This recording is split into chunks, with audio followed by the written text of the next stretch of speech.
Now, on Tuesday, May 28th, was World Menstrual Hygiene Day. It's marking 10 years of collective action against period poverty. Every day, but especially on that day, it's aims to normalize talking about the female menstrual cycle and also to take action to end period poverty worldwide.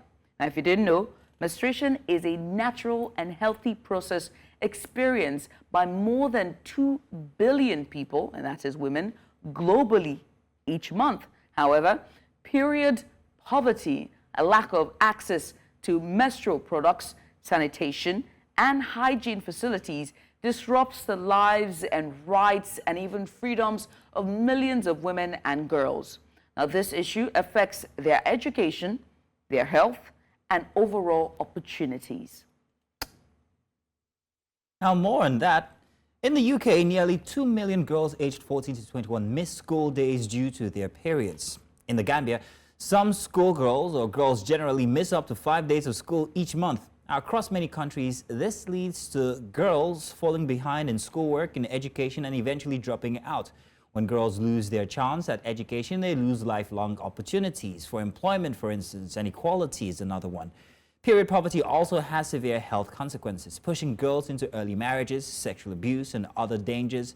In Kenya, some schoolgirls engage in transactional sex to afford menstrual products, increasing their risk of HIV infections. Ending period poverty is a policy and budget issue, by the way. By making menstrual products affordable or free, ensuring access to safe sanitation facilities, and also changing social norms, we can combat period poverty. For instance, Niger integrated menstrual hygiene management into their national policies, leading to significant budget allocations and also breaking the silence around menstrual health. That's a tough one for us. Now, many countries are making strides in this area. For example, Scotland. It provides free period products, including reusable options. Kenya has removed taxes on menstrual products as well and distributes free sanitary pads in public schools. South Africa and Botswana have also implemented programs to provide free sanitary pads. And so we must find a way that we too can move forward and eradicate period poverty in Nigeria. And so to do that, with us, joining us to discuss this issue further is Joan Faluyi. She's the CEO and founder of Blossomflow Foundation. Joan, you're welcome to the program. Welcome, Joan. Welcome. Thank you so much for coming on. And first, can you tell us more about, the impact of period poverty on young girls and women from your perspective here in Nigeria? Yes, it's actually very, very bad situation for some of these girls. They get to miss school, their dignity, they don't have like the personalities anymore because they're ashamed of seeing their period. And they also get to face pain. Different women, different situation when it comes to period. So they don't have people to talk to, medical facilities they don't have clean water, they don't have access to sanitary pad. It's a whole long list of things that happen to these girls. Well, I mean, in your work, what strategies have proven most effective in addressing, period poverty in, for example, your community and all the work that you've been doing with your foundation? Education. Educating the girls. Sometimes they do not know what they're facing. Like the last outreach we went to at the University of Lagos with the STEM girls, and we asked the question, and asked them, how many of you are ashamed to see your period? Everybody looked at like nobody. Everybody said nobody, I said, okay, that's very good. How many of you go to the stores to buy sanitary towels? They all raised up their hands, stores or corner stores. And I said, how many of you asked for a black nylon bag? Game changer there. See, then a lot of us do not realize that we have shame.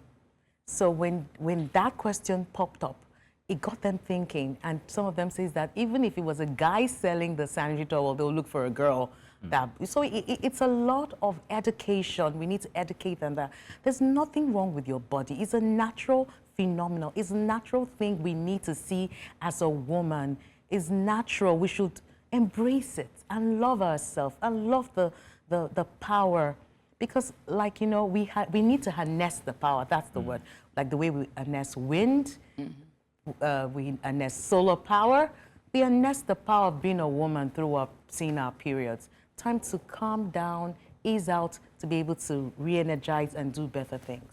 Interestingly, while you were giving the intro, Judith, she said, if you did not know, and then she goes on to explain what period poverty is. And I'm like, yeah, that's a good instance there, because half the population, men mostly, aren't really aware of the menstrual cycle or how to attend to it. I love the way you talk about it with such dignity, such, you know, it's a natural thing, and that's how it should be. And then your efforts to educate the girl child about the fact that you can't be ashamed of something that's absolutely natural. Yes. It's your body. It's the way it's supposed to go. This is how it's supposed to happen. Now, congratulations on that. But what about me? What about the boy child? Yes. What about men? How much education are we getting? Do we come to your forums? Now, it has to start from the home. The women, communities, the mothers have to educate their sons. For example, if you have a baby in the house, everybody's talking about diapers, right? But when the girl starts seeing her period, it's a hush-hush. Why? The mothers need to start educating their sons that it is a normal thing to see and to have an open discussion about it in the house. Then schools have to now jointly educate our men about period poverty or period. See, girls need to go through this stage. And the girl herself needs to be able to be confident enough to talk about it and make it a comfortable subject for the male. So it's a whole long list of education. However, the men have to be open-minded. They shouldn't be shy about it. I'm very sure if I asked you if you buy sanitary towels for your wife, I wonder what the answer would be. Well, yes, for the past 10 years, boldly and proudly so. Oh, that's very sweet of I bet you. I want you to say that. I even anticipate, I'm like, is it a code red? But I mean, Joan, we've seen in countries like, you know, Scotland and South Africa and Botswana, even Kenya, that are making strides in eradicating, period poverty.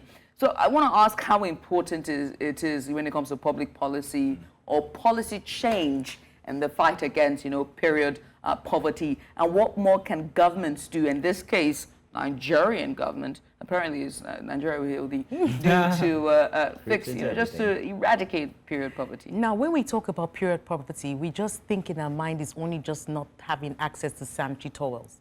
It's also clean water, facilities. So first of all, the government can create facilities, toilets, good toilet spaces, where it is that girls can walk in and be able to use the bathroom and have access to water. Then I also advocate for sanitary pad dispensers. They can also enforce in law that all their public offices should have a sanitary dispenser. Yes, so that you can walk in, people can walk in and have access to that. Now, they can also enact it in law. They can also give huge discounts to the manufacturers, enable the environment to be able to manufacture and produce variety of sanitary pad for different income brackets. So if the government is able to do that, because if we're asking the Nigerian government to say, give access to free sanitary pad to every woman, I think that's a very tall order. So, but being able to do at least those little things, offices, facilities. Do you realize that a lot of women do not have access to facilities? If you go to the market, we went to an outreach where we met a woman who was saying how they were able to protect a young girl that needed to change. So women came around in wrappers while she changed in public. Tell me, she was giving birth. There's no privacy in that. But if there was a good toilet with water, she would go into that toilet and do what is needful. So the government needs to... I want to jump on that before you go too far. Now, when you talk about these inconveniences that women go through each month, it's not just a policy thing. It's also a cultural thing. It's also a sense of stigma. So when it comes to the tradition and culture behind menstruation, how do you attend to it? Education. Education. Education. The stigma starts from the upbringing. Our community is made of men and women. And if your mother thinks something is a shame, it passes on down to the child, who passes on to the next generation. Say that again for those of Yes. Yes. So Yes. you need to educate the men and the women. They need to understand that it is not a shame to see your period. It is natural. It is something beautiful. I can't overemphasize the beauty of it. So we do have a glass box in my house for when it is time, because my daughter's only 8 years old. We're going to break it and then read the instructions.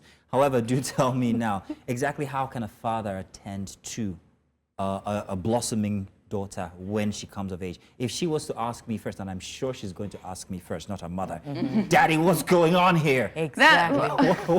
What do I do? It's possible because girls tend to be more friendly to their fathers and True. boys to their mothers. So you need to educate yourself. Then again, go to a book, read, go to our websites. We have a lot of information there. Read about the first stage of period, what the girl has to see and know, what she will have to go through. Educate early before it starts. Most parents educate when it starts. Do the early, because then again, there's a little girl that saw her period, I think about 10, 11, and she went to the bathroom and she saw a period, and she came back and said, "Oh, mommy, I'm dying. My little life is cut short." You know, very dramatic child. It has to be a middle child, but very dramatic child. And you know, and they now had to explain to her, "No, you're not dying. This is what." But you know what? If you had educated the girl early enough, she wouldn't be that She'd actually be dramatic. proud that the time has come. Yes. In some communities, it's celebrated though. Where they see the period, it's big celebration for the girl, saying you're coming to womanhood. Yeah. Yes. It In is, some it communities, is. it's almost like you're getting married immediately. Yeah, that's, I know that because I'm partly from Ecom, and it's something that they call, now I can't remember the name, it flies off my head, but we mainly when the girl comes of age and the mother knows that she's already seen her first period, what they do is they now take her out of society and then they take her into what is now the fattening room, Oh, you know, I and then, see. you know, she's not seen in public, and then when she comes out as a maiden, which is ready for marriage. Yeah, good thing I didn't do it. Yes, because they're ready for marriage. You can imagine if the child is just 10 years old. Yeah, that's a good thing I didn't do it. Anyway, but we're pressed for time, Yeah. right? You are a CSO, you know, or rather you have an NGO that really is talking about this thing, and you're pushing for this, and you know, you're going out for outreach and you know, talking to students in the communities. What about? I want you to speak to communities and government officials and those who are in power, as well as you know, FMCGs, you know, companies, how best that they can work together collaboratively to end, you know, period poverty. Yeah, the key word is collaboration. You said that really right. Because if they're able to collaborate, government actually collaborates with NGOs, because the government can't do everything themselves. Collaborate with NGOs. Companies work with NGOs. Companies make it intentional in their CSR to be part of the movement. That would be very beautiful in order for them to make sure that every girl deserves a peace by giving her peace of mind, by giving her a sand-free towel, by giving her education. You have more bolder girls that will be very, very good in their work or whatever their endeavor they have chosen. So I think government collaboration is highly, highly recommended and key. Yes. Well, Joan, many thanks for coming on. Thank We appreciate you. for Thank doing you. this with Appreciate us. this. I am so excited about this conversation that we've Thank had. you. And I do hope that everyone is watching and listening as well. So to all the government officials, to CSOs and NGOs, I think it's high time that we start to make this important in terms of, you know, priorities. I know that there are NGOs, or rather companies and private companies whose CSO or CSR, I beg your pardon, is completely different. But maybe steer more into, you know, hygiene and also finding ways to reduce, you know, poverty when it comes to period health. But again, Joan, thank you so much. Thank you for having coming me. on. Thank you. And that's Joan Faluyi. She is the CEO and founder of Blossom Care. Hopefully I get that correct. Blossomflow. There we are. Blossomflow Foundation. Thank you again for coming on.